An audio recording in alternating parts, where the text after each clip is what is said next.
welcome. So what if? Ganang Podcast. Here's your host, speaking in 3, 2, 1.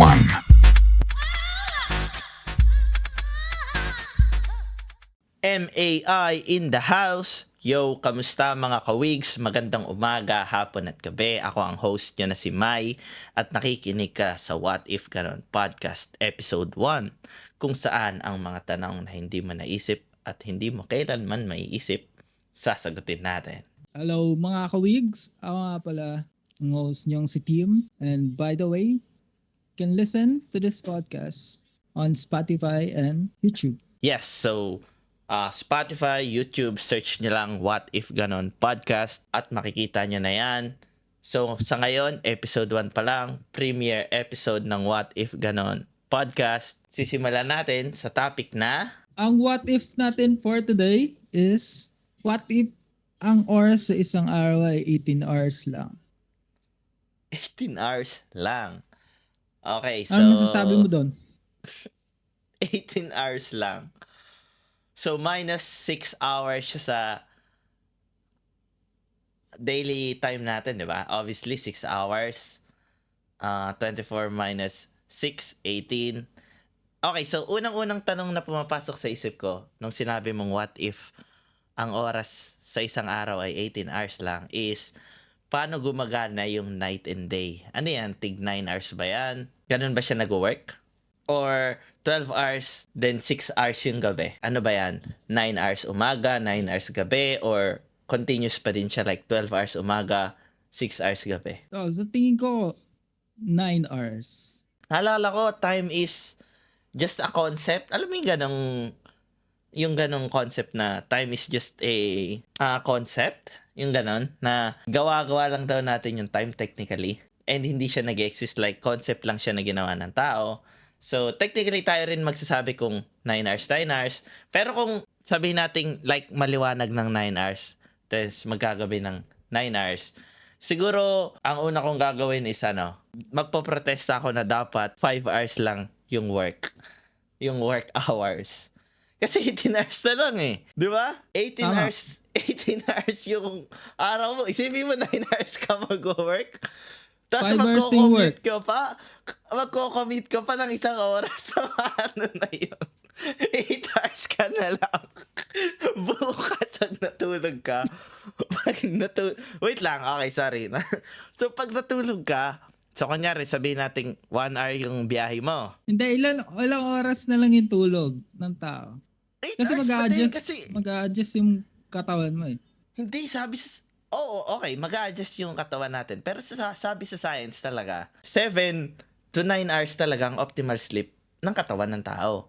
Unless, biologically, nag-evolve tayo na 6 hours yung, like, it would take like 1 million years of evolution para na nakarating tayo sa 7 to 9 hours of sleep per day. So, hindi agad siya mababago. Like, kunyari, one day, naging 18 hours siya, di ba? So, ang una kong poprotesta, syempre, 4 hours or 5 hours na lang yung work hours. Nag-agree ka ba doon? Pero may nabasa ako na pwede tayo mag-sleep lang ng 6 hours per day. Like, paano ka magka-function nun? 6 hours Like, per day? allowed siya. Well, ilang like, hours pwede ka mo ba siyang natutulog per day ngayon? Like sa, current schedule mo? Sa day-to-day mo? Ilang oras yung sleep mo? Natatrack mo ba sleep mo? 6 to 7 ang oras ng tulog. Minsan 6 to 7 5, hours minsan ka lang? 4, Consistent? minsan 3. 3 hours ka lang nakakatulog? Oo. Hindi kasi natutulog. Sige. So, kung 3 hours to 6 hours ka in between natutulog, tingin ko nagnanap ka sa isang araw mo, like, before matapos yung 18 may nap hours. time ako. So may nap time ka. Ganon din siya. Hinahabol mo siya. And, paano pa yung Pero time pag na... nakakatulog ako ng 6 hours, wala na Hindi yun. ka na tuloy-tuloy na yun. naglanap. Hindi na. Ako kasi, hindi 9 hours talaga tulog ko. Like, 9 hours, 8 hours yung minimum na sleep ko. Kapag nag-less than ako ng 8 hours, medyo bumababa yung productivity ko. Kasi lagi kong tinatrack yung oras talaga ng tulog ko eh. Medyo strict kasi ako doon eh. So, 8 hours, 9 hours, kapag bumababa siya, napapansin ko, aantukin talaga ako at some point ng araw, tapos mapapakape ako. So yun yung evidence ko na nagda-drop yung productivity, saka yung ability to stay focused ko. If more than nice. Pero anyways, kung 18 hours lang, paano yung mga work na? Sige, sabihin natin nakapag-adapt lahat ng tao. Okay, sabihin natin, mag-adapt ako. Mag-adapt yung mga ibang... Kasi may mga tao na maiksi lang talaga yung hours of sleep required, tapos may taong mahaba Kagaya ko, di ba? So, sabihin natin average 7 hours or 6 hours. Paano mag-work yung schedule mo? Ano oras ka gigising? Like, 4? 4 a.m.? Mga 4. Okay. Okay, sige. Tapos, may 1 hour ka para kumilos. 5 hours yung work mo. Hindi, paano kung 9 hours yung work? Hindi pwede yun. Okay, so agree ka. So in the first place, agree ka na dapat bawasan yung work hours. Like, if naging 18 hours yung daily life ng ano natin, kailangan na magiging... Kung 9 hours pa rin yung work ko, paano ako matutulog? Ang work ko ngayon, ang total is 9 hours. Kasi kasama break time. Iba nag-work pa 10 sabihin hours. natin 6 hours. Binawasan ng 6 hours. 6 hours. Yung alam? Yung workload. So, technically, pag binawasan mo yung workload, ganun pa din siya kasi mag-a-adjust ka lang ng body clock. Kumbaga, parang 24 hours pa din siya. Pero kung kung ganun, kung 18 hours lang, paano mangyayari sa mga weekend natin or sa mga birthday, tsaka sa age natin? Kasi 18 hours, mas bibilis tayong, technically, mas mabilis tayong Bibilis pa tayong tumanda. Bibilis tayong tumanda. Wait. So, di ba sinabi natin, nag-agree ka kanina na 6 hours lang dapat minimum yung magiging work hours. Like 5 hours work, 1 hour break. So, suddenly, di ba, magiging 18 hours yung, from 24 hours, mag-a-adapt tayo to 18 hours per day. Ganun yung setting natin, di ba? What if isang araw, naging ganun yung format ng time? Ano yung tingin mo? Paano yung mga hourly rate? Like, bababa ba yung overall sahod natin? Since, kunyari, ang hourly rate mo is 500 pesos. Assuming na 8 hours ka, so minimum ka, di ba? Paano yun? Like, bababa ka. So, bababa yung sahod ng mga tao para ma-accommodate yung 5 hours per work. Ipapantay sa monthly. Like, kung before, kumikita ka ng 30K, ganun pa rin yung rate mo per day.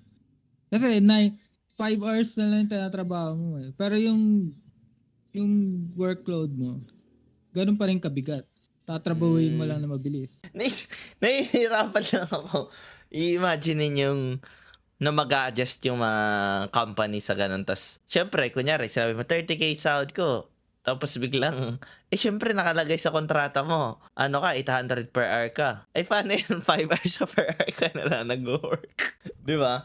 Parang feeling ko magkakaroon ng, ewan ko, disconnect or hindi maganda yung mangyayari. Kumbaga kailangan maging malinaw siya sa both parties. Kung syempre as a employee, dapat hindi tayo malulugi. Kahit ako hindi ako papayag na babawasan yung kunyari hourly ko. 'Di ba? Kunyari sumasahod ako ng 800. So, hindi ako papayag na sasabihin niya, since 5 days, 5 hours ka lang nag-work per day, ka lang, may 2K ka lang. Tama ba yung math ko?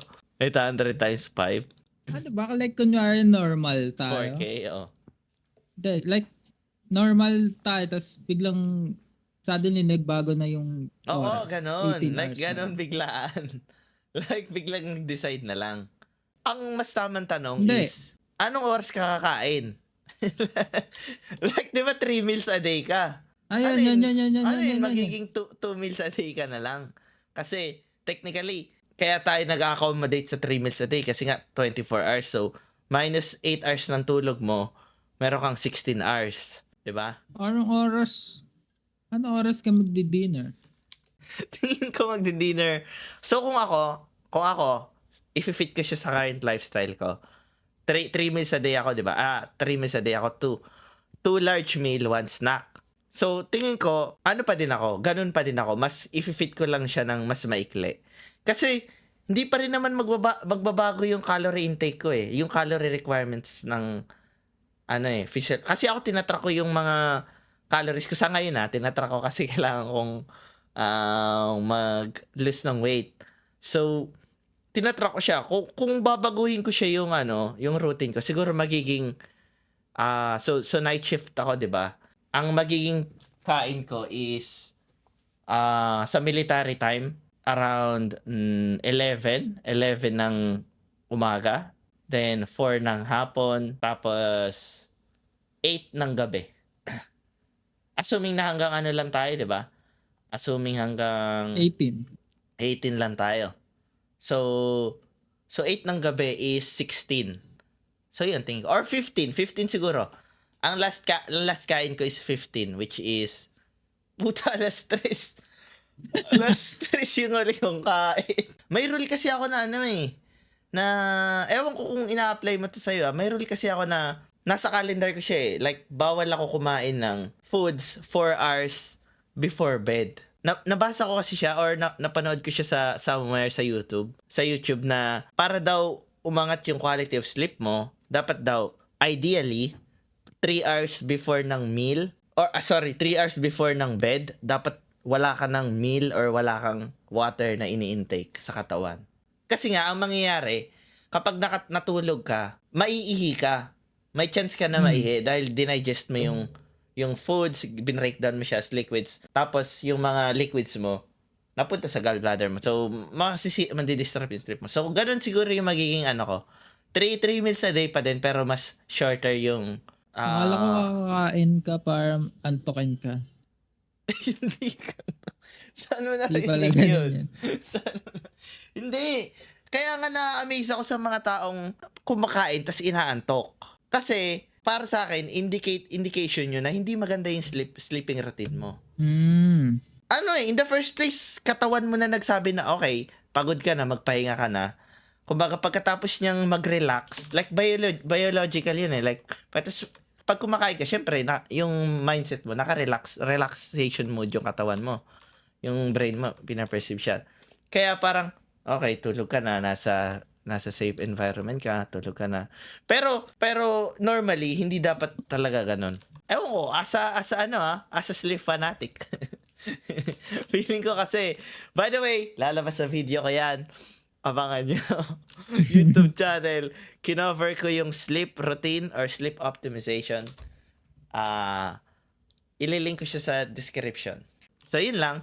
Anong next what if natin? Ang next what if natin, what if you'll die in 24 hours? Anong una mong gagawin? Or anong una mong reaction? Like, malalaman mo siya malalaman mo siya out of nowhere. Like, fuck, mamamatay na ako. Tapos sure ka. Like, kasi, feeling ko, yung tanong na to, nung sineset up natin yung tanong na to, maraming tanong din na pumasok sa isip ko. Like, gaano ka ba ka-sure na mamamatay ka? Kasi, yung brain ng tao is ang lakas ng defense mechanism niya Like, to see is to believe. Like, may tao nga na nakita niya na hindi pa rin siya naniniwala, di ba? Parang, nabablur yung belief na paano mo malalaman na mamamatay kayo within 24 hours? Like, sasabihin ba sa'yo ng doktor? Makikita mo ba sa panaginip mo? Or may magsasabi ba sa'yo? Oo nga, no? Sino magpapaalam sa'yo? Di ba? Kasi, isipin mo sabihin sa'yo ng doktor na credible.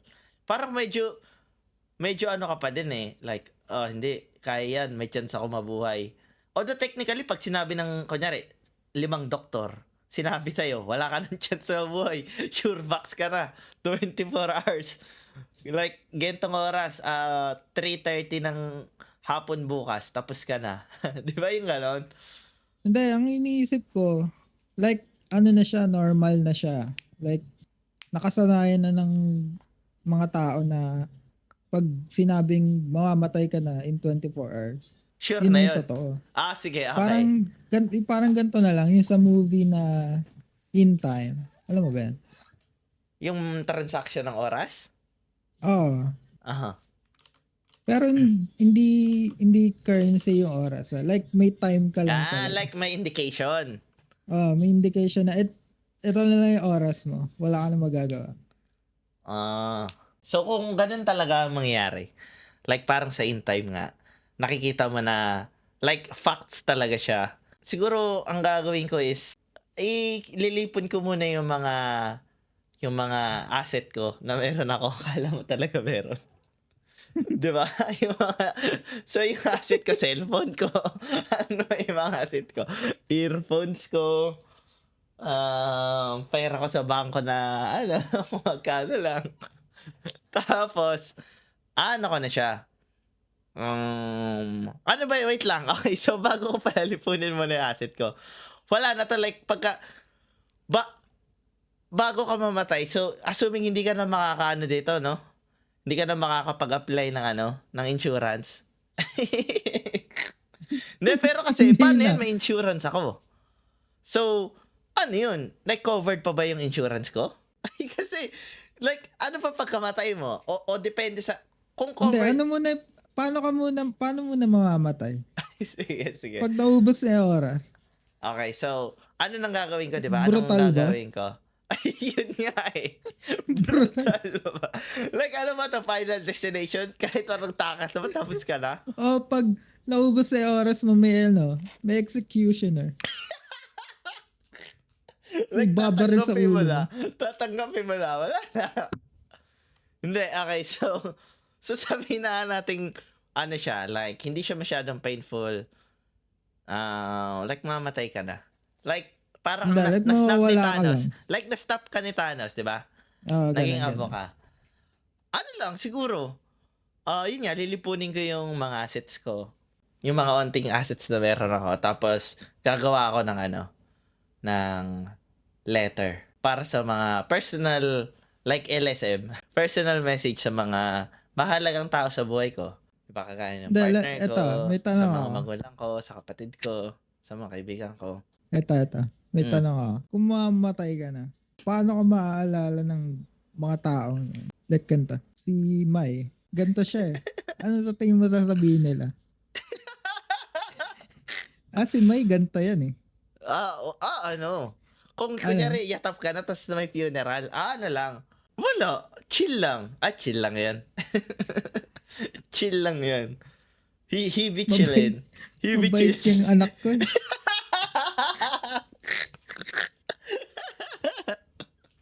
Walang ginagawang masama yan. Walang inaagarabyado. Walang ano. Gusto niya lang maging successful, yung ganun. Hindi. Siguro, ang mga magiging message ko is good person. Good person. Yung ganun. Yung okay kasama, tumutulong, Mm. yung ganon. Kasi, ano yun eh, actually yung tanong na to, yung what if you'll die in 24 hours, kung mamatay na tayo. Stoic belief siya. Mm. Ewan ko kung familiar ka sa Memento Mori. Stoic belief siya. Sabi sa Memento Mori, Latin phrase siya na, remember, you will die. Like, always remember, you will die. Kumbaga, Parang reminder. Oo, reminder siya na mortality. Mortality na hindi mo alam kung kailan ka mamatay. Kaya parang treasure every day that you get. 'Di ba? Tapos at the same time, sabi sa Stoics, like, mamamatay ka na din naman. Like, anong meron? Like, hindi ka na rin mag-exist eh. Like, who the fuck cares? Like, anong pake ko na, 'di ba? So ang approach ko sa 24 hours na yun is, like, I don't care, pero ang I don't care sa mangyayari after, pero syempre ipa-prioritize ko pa din na maibigay ko kung ano yung mga meron ako, tapos makausap ko yung mga masasaktan pag nawala ako. Tapos ipapaalam ko lang na na yun nga, na lahat ng tao na mamatay. 'Di ba? Like, hindi naman tayo immortal, like there will comes darating talaga yung araw mo eh. Like, it's just a matter na nauna ako sa mundo na to. 'Di ba? Ganun lang. Kaya nga itong concept na to, parang ang ano din siya eh. Like, kung i-apply mo siya sa araw-araw mo, like, na-achieve mo ba yung best mo within 24 hours? 'Di ba? Like, paano kung mamatay ka na within 3 days or 5 days? Syempre gagawin mo na yung gusto mo, hindi yung putang magpapaka-slave ka sa boss mo or maglalaro ka ng video games like 36 hours. Syempre iba gagawin mo, 'di ba? So, ganun lang. I think ready na ako na at any point ganun kasi lalo na may indication pa na within 24 hours. Ganun. Ikaw, paano mo ba siya Paano mo siya approach? Saka paano ka nila ano yung remembrance mo sa mga tao? Paano ako maalala? Paano ka maalala? Feeling ko ganito na lang ang concept. Hindi siya hindi siya normal na nangyayari. Random na ganito mamamatay ka na. Pero hindi lahat ng tao ganun yung ma-experience. Parang siya. Parang Like meaningful siya. Oo. Parang meaningful siya. Kunyari, mamamatay ako in 24 hours. May mamamatay rin akong kabag-anak na bukas eh. Ang pake ko dyan. Kung mamamatay na si Genesis. Like kakaiba siya? Like siya? Rare event? Mamaya pag mamatay ako, wala akong pumunta sa ko. Hindi. Kasi yung may yun nga mamamatay eh. din na kabag-anak nila. Hindi lahat mamatay. Like, ikaw lang. Like, ikaw lang. Ako lang. Ikaw lang. Hindi siya rare. Like, yung normal. Ito tayo ngayon. Tapos malalaman, mamatay ka na. Ako lang? Hindi na siya maulit? Hindi. Wait lang. Lahat, like, nag-a-apply siya sa ngayon. Like, kunyari, mamatay ka na bukas, gano'n. Bukas lang, 3:40, gano'n. Ang nasa isip ko, normal na siya. Hindi siya applicable sa'yo lang. Like, Ako sa lang pala. ngayon. Sa Ako ngayon. lang pala mamamatay. Oo, sa ngayon. Like, ikaw, kunyari, may 24 hours ka na lang, nataningan ka na. Like, anong gagawin mo? Saka, sino yung una mong sasabihan? Like, iiyaan mo ba yan? Like, magla-livestream ka ba? Ganon. Hindi, ganito gagawin ko. Delete ko yung, browsing history. Tapos, Okay, obvious naman. siguro para maging meaningful yung pagkamatay ko. Mm. Ila-livestream ko na lang. Pero isipin mo kasi, 2 hours kang malulungkot. Ewan ko kung ikaw malulungkot ka or... alam mo Hindi naman. na ako malulungkot. Ba't ko Hindi sa- malulungkot? Tsaka, yung i-gather mo yung thoughts mo. Like, paano plano mo. Hindi ka naman agad may 20... Like, hindi ka naman agad ready. Di ba? Like, sabay natin ngayon, nag-usap tayo, mag-iisip ka pa ng gagawin mo, di ba? So, technically, may ilang kang oras ka na lang pagkatas nun. So, paano yung gagawin mo? Isipin ko na lang sana totoo. Kasi magla-livestream ako eh. Paano pag di ako namatay? Mukhang tanga. Mamatay na ako in 24 hours. Ba't buhay ka pa? Pagtapos ng... Hindi, totoo nga eh. Totoo. Oh. Hindi, kaya nga isipin ko sana totoo. Kung ganun yung scenario, tapos di ka namatay. Hindi, pero anong Siguro di gagawin ako mo? malulungkot. Magla-livestream ka agad? Wala kang Hindi. gagawin? Wala kang sasabihan ng mga tao? Like, hindi ka mapapaalam sa mga magulang mo? Ganon? Siyempre, pagpapaalam ako, saglit lang naman yun. Tapos di naman ako malulungkot. Saglit. Sayang lang yung 2 hours ko. Like, pa, una na po ako. Bye-bye. Alam mo na. Bye. GG's. Paano kung gano'n ka muna? Live stream Valorant. 24 hours bago mamatay. Nagbala muna. Anong mga kakainin mo nun? Anong mga food na kakainin mo nun? Siguro mag-steak ako. Na-enjoy mo ba yung steak? Ha? Na-enjoy mo yung steak? Oo. Yung Parang- malambot, syempre. Oo, parang sa ilang nakainan ko lang na steak. Siguro mga ilang beses pala nakakain ng steak mga 8 times, 9 times. Mga isang beses ko lang siya like nung nakain ko like Na-enjoy? ang sarap. Na-enjoy ko naman lahat ng experience ko. Pero isang beses ko lang siya sinabi like, wow, uulitin ko, gusto ko magluto ng steak. Like, hindi ka kain ng sinigang na kapag nakain ko yung sinigang.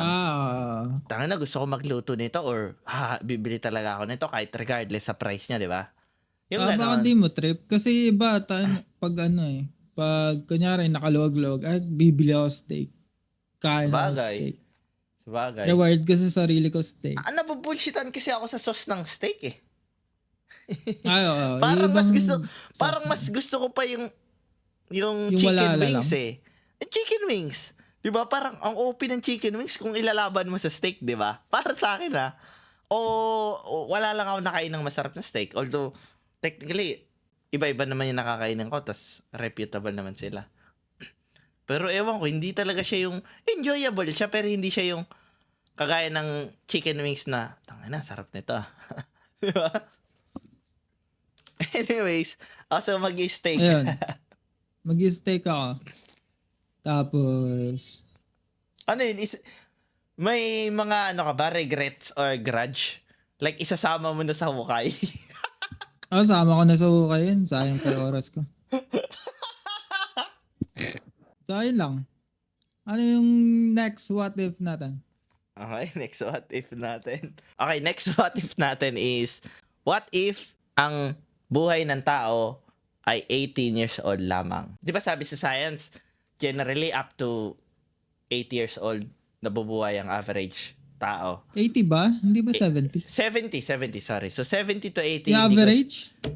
Average na yun. Average lifespan ng Pilipino nga, 72 years lang eh. As a Filipino, so sa Filipina tayo, 72 years old. So paano kung ang average lifespan or maximum lifespan natin is 18 years old? So maximum na to, hindi to kagaya ng average na pwede kang lumagpas ng 19. Pag 18 mo, tatapusin ka na ni kamatayan, ganon. Huwag ka lumagpas ng, 18. Like, alam mo na, yung may tradition na, oh my God, 18 na ako bukas, tapos na ako. Or, magna 19 na ako bukas, tapos na ako, ganon. Paano tingin mo yung mangyayari sa mundo? Like, if maximum lifespan natin is 18 years old, paano niya approach yung buhay? Mag-aaral ka pa ba nun? Tingin mo may college pa nun? Meron siguro, pero 1 year na lang. 1 year college. Uy, may degree ka? Yeah, man. Tangina ka, 1 year yan. 1 year. Ano Hindi. yan? 5% ng buhay ko yan. Merong pag-aaral siguro mga na lang. Months na lang. Kunyari college.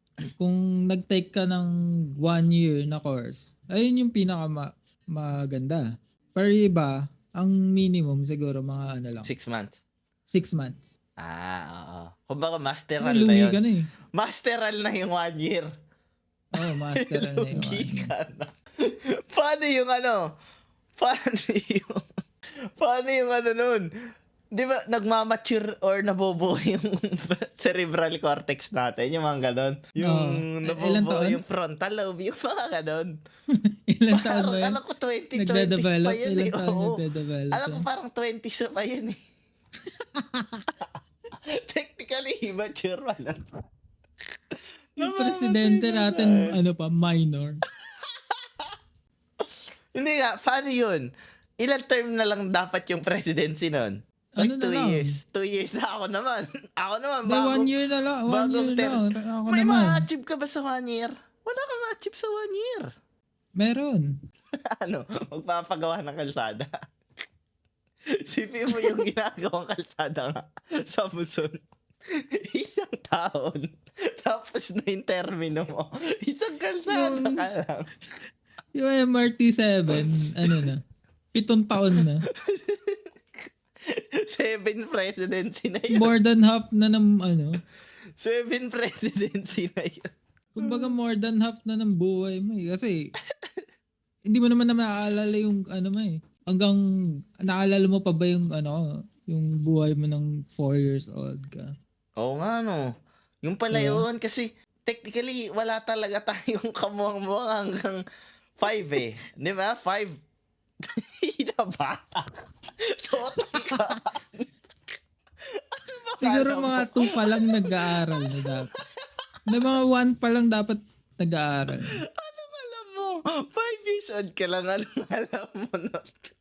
Kasi wala nang wala nang legal age dapat. So kunyari, 18 ako. Pwede ka ba mag-asawa? Paano mag-18 ka? Pag 15 years old, inasawa mo 9 years old, pedophile ka. Pero tingin ko mag-a-adjust yung perception ng oras ng tao eh. Like biological natin, evolution trait or path natin mag-iiba. Tingin ko lang hypothetically pero kung ngayon kasi 18 na nga isipin lang mo, yung lifespan eh. kung ang average nagmamature yung average tao is 18 years 18 years old, patay ka na. Kakamature mo pa lang, patay ka na. Wala ka lang magagawa doon. Kailangan, siguro pag nangyari yun, yung development ng Mas bibilis, hindi, no? paano ka ba mamatay? Natural causes pa din. Hindi, siguro yung development ng Like limitation ng body, species hindi magbabago. natin. Ay, oo nga. Fuck. Oo Hindi nga. mag-a-adjust. Pag sinali natin yung science, nag-iiba. Kasi biological evolution, million years. Technically, tayo. Mag-a-adapt tayo. Like, bibilis tatanda yung tao. Tingin ko, magpo-force siya eh. May alam ka bang animal na, di ba kagaya ng kunyari, aso? Ang bilis niya lumaki. 1 Hindi, year pa lang. sabihin natin oo nga, sa aso, parang ganun. Yung lifespan nila, Di ba 7 yung years? lifespan Gano'n? ng, 7 years ang lifespan ng dog? Average? hindi. 10 to 13 years ang lifespan ng aso. Okay. Tapos, 'di ba, ang age ng dog to human years, 1 year old na dog, 15 years old sa tao. Bakit na pa ganun? Siguro pag na lang, like same pa rin yung development. Talagang 18. Yung itsura mo ng 18, yung isipin mo itsura mo ng 18, ganun, ganun ka lang mamamatay. Yun na yung max. Wala ka na magagawa. Walang science na biological Wala. adaptation. Walang ganong bullshit. Okay. Wala. Mahirap. Kaya isipin mo yung itsura mo ng 18. Totoy yung pa. max. Mamatay ka na. Wala pa. Kung iba-backtrack mo yung sarili mo, inong 15 years old ka, ano ka? Makamatay na 3 years ka na lang. May 3 years ka na lang. Paano yun? May 3 years na lang nung 15 ako. Ano ba ako na second year? Third year? Third year. Ay, fourth. Fourth year? Ay, third year. May 3 years na lang agad ako nun. Tapos nag-aaral pa ako ng putang kinang 4 years. Hindi. Pero kung ganon, paano yung parenting, gago? Hindi, ang tanong. 9 months yung labor. May ano pa ba nun? May grandma and grandpa. Yung grandfather mo. Anong age yung considered hindi na lolo? yung tawag. Lolo ka na pagka 17. Lolo ka na pag 15 ka na. Siguro by 3 yung bracket. Like adolescent, infantry, 0 to adolescent stage na agad yung 0 to 3. Tapos teenager mo na yung 4 to 6. Paano pag nabuntis ka ng 17? Yung 17 na half na kaya 17 na tapos naka 6 months ka na.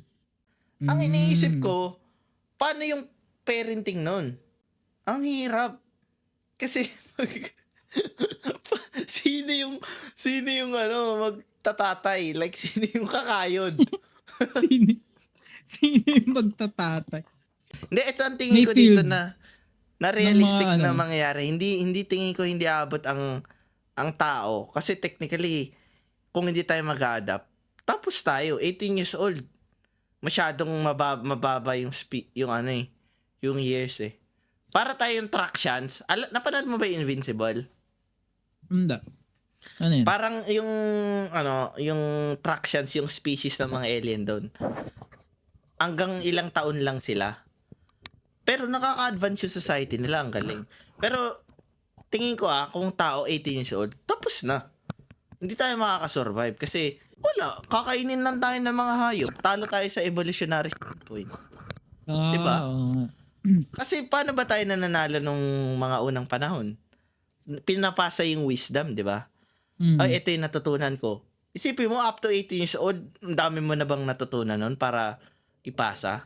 I think hindi siya ganun na nag-work kasi sabihin natin 9 years old, makakapag-hunt ka na. O paano mo malalaman yung mga tools? Like yung mga wisdom, mahirap. Oo nga. Mag-iiba yung mindset natin na ano no, yung 3 years old pwede na yan. Pwede na yun.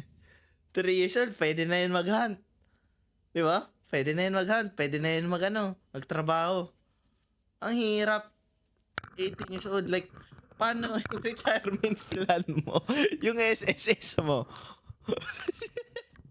Retirement age ka na. 50 years old. 15 years Bawal old. ka na sa workforce. Mag-enjoy ka na lang ng 3 years. Pero pagka ganun, tingin ko wala nang retirement plan. Magbabago yung structure natin. Kung nakasurvive man tayo. Magbabago yung structure natin kasi wala nang retire. Ang lakas-lakas mo pa, 18 years old ka. Oo nga. Diba? Siguro, mag-a-adjust talaga. Ito ang realistic na parang tingin ko is 12 years old mag-prime reproduction rate ng species natin if 18 years old lang tayo. Like 11 to 12. Kaya di ba mag-labor ng tao? Wala akong alam sa ganun. Pero yun yung tingin kong yung parang 11 to 12 yun siguro yung yung Oo, like mga pagbabawalan 20s. nila yung mas mababa doon. Like magiging tabu siya. Or Oo. at least 14 pag advance yung society. 14, 15. Kasi hindi ka naman matanda nun eh. Wala ka namang problema sa reproduction, di ba? 15. Kaso ang lungkot nun, ang magiging sistema, ipapasa yung mga bata sa mga mas bata para mag-alaga. Kasi 15 years old ka manganganak, Oo. sabi natin 14 years old ka na buntis, 15 years old ka manganganak. May 3 years ka na lang para alagaan yung bata mo. Diba? Ang lungkot nun. Oo. Ang lungkot. Ano yun? Malalaki yung bata as walang magulang. Siguro ang magiging sistema is parang magkakaroon ng child care. Yung magkakaroon ng function or society magkaka-importance sa tagapagpalaki. Doon siya magko-cultivate. Marami tayong optimization, marami tayong process. Instead na focus tayo sa farming, sa AI, or sa mga ganyan. Una nating isosolve is paano maipasa yung knowledge sa mga bata. 'Di ba? Ang naisip ko, magkakaroon tayo ng system na binibigyan ng importance yung child care. Like, for example, 15 ka ng anak. May like parang sa insurance, system. Like, kami na mag-aalaga niyan, papalakihin natin yan through gentong sistema. Tas, parang ito yung i-record natin yung natitirang 3 years mo. Parang ganon, parang yun yung magiging memories ng bata. Parang home for the age. Oo. Pero Although, technically, hindi siya kasi worth it, paano yung mga luma? Wala namang recording device, di ba? Talagang pasa-pasa siya. Walang kakalakihang, walang kikilalaning, like, pasa-pasa. magiging detached tayo sa offspring. Yung gano'n, di ba may mga parents na gano'n, yung walang paki sa mga anak nila, mga bullshit parents. Mga fucked up na parents na Hindi ba tanga na nag-anak ka, wala kang malulugi pake. Parang Hindi ba ganun malulugi yung mga mag-evolve yung society nag-aalaga natin na pag nanganak, walang attachment. Like, for the sake of survivability, for the sake of reproducing, ganun. mga 14. Ideal. Kung gusto mo Ideal, mag-anak tingin or ko. 14 yun. 14, maganda na. 14, 15. Tapos, for the sake of wala ka na talagang attachment sa anak. Tingin ko ganun Wala, mag-evolve yung yung tao kasi masyadong maiksi yung natitirang lives naman mo para magkaroon ng band eh. Kasi pwede naman, uso naman yung foster parents. Yung lumalaki yung mga bata lumalaki ng hindi nung kinikilala ibang magulang, di ba? Anyways, yun lang. Paano yung magiging life goals? life goals. By the age of 9, dapat ka na 6 digits earner. By the age of 12, dapat ka na, successful ka na. Yun yung literal na time is gold, no? Parang pag na-depress ka ng 1 taon, lugi ka na sa race. By the age of 12, dapat nasa Forbes billionaires list ka na. Pag na pag na-unemployed ka ng 2 years, tas 15 years old ka na. May isang taon ka na lang. Tapos magkakaroon siguro ng breakthrough sa science. Kayang pahabain ng up to 20 years old drugs. Tanga na, sobrang mo nun, no? Sobrang yaman mo nun pag ikaw yung naka-invento ng how to increase your age limit. Breakthrough! Nobel Prize winner ka nun, no? Pag napa-increase mo ng 19 years old. Ayun, may mga idadagdag ka pa ba? Wala na, na-cover naman na siguro natin lahat. Yon, so mga kawigs, anong tingin nyo sa napag-usapan natin today? Ayos ba ang mga what if natin? And agree ba kayo sa mga sinabi namin or disagree?